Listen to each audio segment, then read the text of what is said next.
Maan Itoophiyaa seenaa keessatti yeroo duraaf qamadii alatti erguu eegaluu dhiyoo ibseera. Dilbata darbee bakka ministeerri muummee Abiy Ahmad argamanitti naannoo Oromiyaa godina Baaleedhaa qamadii erguun akka eegalame ibseera. Mootummaan Itoophiyaa qamadii alarraa galu hambisuuf bona keessa dabalatee oomishuun alatti erguuf karoora qabatee ture.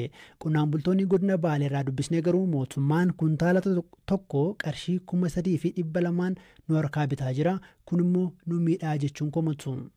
Xaawoo 5,000 binnee qorsa waagii akkasumatti waan guddaadhaan binnee innillee baasin isaa akkasii qorsi aramaa akkasii waagaan isaa wal madaaluu dhiisii walitti kalaa'aan jiru baay'ee rakkoo nurra geesse amma uummata akkabaabitillee ta'ee mootummaattillee ta'ee qarshuma kanaan kan gurguraa jirru bakka kanaan oliin akka hin bitamne jedhameeti.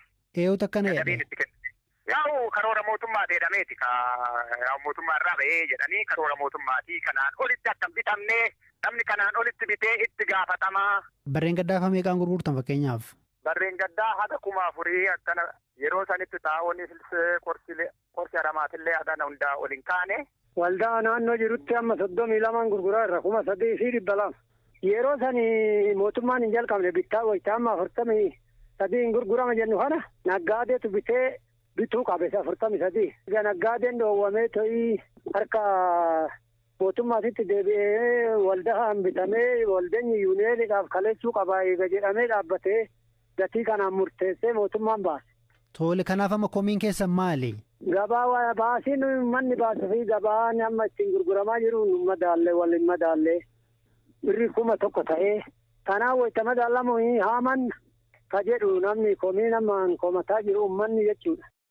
Hoogganaan biiroo qonnaa Oromiyaa obbo Geetuu Gammachuu dhaabbata nyaata addunyaaf dabalatee biyyoota ollaa Itoophiyaaf qamadiin akka gurgurtaaf dhiyaatu ibsan komii qonnaan bultoonni kaasan irratti dabalatee gaafadheera. Ekspoortiidhaaf bara kana akka naannootti kuntaala miliyoona 10 kana ji'aan addaan baasnee akkasitti kan deemamaa jiru. Keessatti gurguramaan tokkoffaan WFP biyya keessatti bitee namoota rakkoon hongeedhaan wal qabateetu miidhamaa jiran iddoo adda addaatti jiran kan isaanis deemaa jechuudha. WFP'n doolaaraan bitaa. Inni kun kan biyya alaatirraa bitu sana asuma biyya keenya keessatti argatee jiran kun ekspoortii keessatti lakkaawwama distaansii deemnu qofa nuuf hir'isa jechuudha. Kanaaf WFP'n tokko kan bitu jechuudha. Qonnaan bultoota godina Baalee aanaalee garaagaraa jiran dubbisaan ture. Wanna baay'eetiin gammachuu qaban dubbatu garuu immoo mootummaan gatii nu jalaa cabsee 3,200 harkaa fudhataa jira. Barreen gaddaa kana caalaan gurguraa turre. Kun immoo yoo akkanatti yoo fufee waggaa dhufuu rakkoon keessa gashuu danda'a. Gatiin xaa'oo somtees waan dabalee fedhu. Dhimma kana mootummaan gatii cabsee yookiin immoo gatii kanaan malee akkan gurgurtan jettanii wanni murteessan jira jechuudha. Qonnaan bulaan gatii humna isaa gatii itti baase. Production cost kan jennutu jira. Production cost qonnaan bulaan baasee gaditti akka gurguramu hin godhamus hin yaadamus hin ta'us. Kana jechuun yakka jechuudha. Amma kan mootummaan godhe maal inni production cost qonnaan bulaan baase. Qonnaan bulaan kun qarshii production cost farm gate price kan jennutu jira. Farm gate price jechuun gatii jalqabaa maasii irratti bakka maasii isaatti bakka qe'ee qonnaan bulaatti gatii qonnaan bulaan ittiin gurguratu jechuudha. Kanaaf farm gate price'n qamadii kuntaala tokko qarshii 3,200 ta'utu jiraata. Qonnaan bulaan qarshii 3,200 gaditti yoo gurgure mootummaan jidduu galee qonnaan bulaa kana baraaruutu irra jiraata.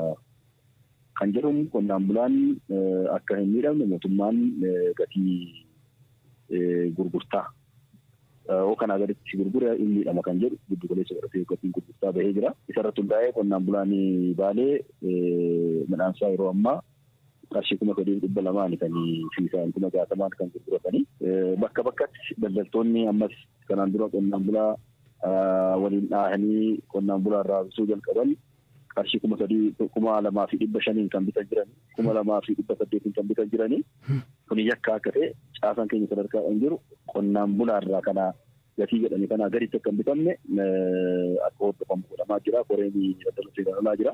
Inni hoogganaa jira. Ammallee sana darbanii daldaltoonni akkasitti bisuudhaaf yaalii godhanii jiran jechuudha. Baalee irratti fakkeenya qonnaan bultoonni akka dubbiste yeroo keessatti kombaayinaraan haammatan Baaleen yeroo kombaayinaraan haammatamnatti daldalaan qarshii dura kenneetif qarshii baay'ee xiqqaadhaan kenneetif kombaayinara dhiyeessaa fi kanaaf kombaayinara haammachuu